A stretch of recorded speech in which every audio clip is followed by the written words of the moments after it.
Alam mo ba na maraming kambing ang nagkakasakit hindi dahil sa molasses kundi sa maling pagbibigay nito? Sa video na ito, sasabihin ko kung kailan, paano at gaano kadami ang tamang molasses sa kambing.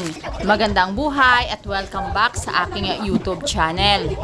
Kung nag-aalaga ka ng kambing at naririnig mo na maganda raw ang molasses, pero hindi ka sigurado kung paano ito gagamitin, panoorin mo ang video na ito hanggang sa dulo. Ang molasses pala ay hindi lang para sa ating mga kambing, kundi para din sa iba pa nating mga alagang hayop kagaya ng mga manok. Ang molasses ay isang uri ng matamis na likido na galing sa tubo. Mataas ang energy content nito at meron ding konting minerals na nakakatulong sa kambing lalo na kung matamlay o ayaw kumain.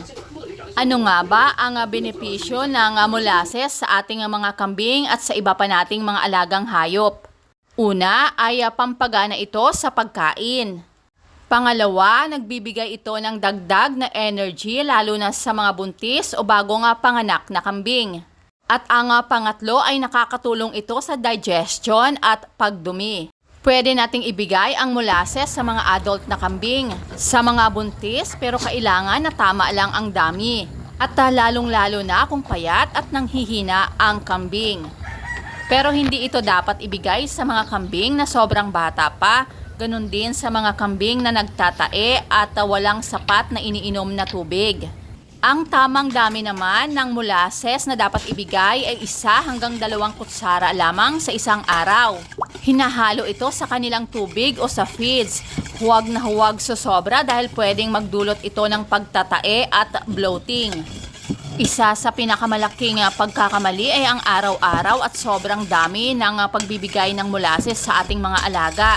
Ganon din ang hindi malinis na tubig na pinaghahaluan nitong molasses at ang pag-aakala ng lahat na vitamins na ito. Hindi po, supplement lamang ang molasses. Tandaan na ang molasses ay pandagdag lang. Mas mahalaga pa rin ang sariwang damo, malinis na tubig at mineral salt lick. Kung tama ang paggamit ng molasses ay napakalaking tulong nito sa ating mga alagang kambing. Pero kung mali ay mas marami itong pwedeng idulot na problema kaysa sa benefits.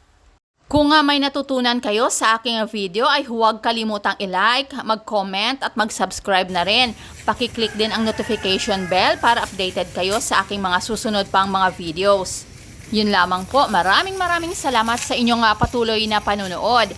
Keep safe and God bless!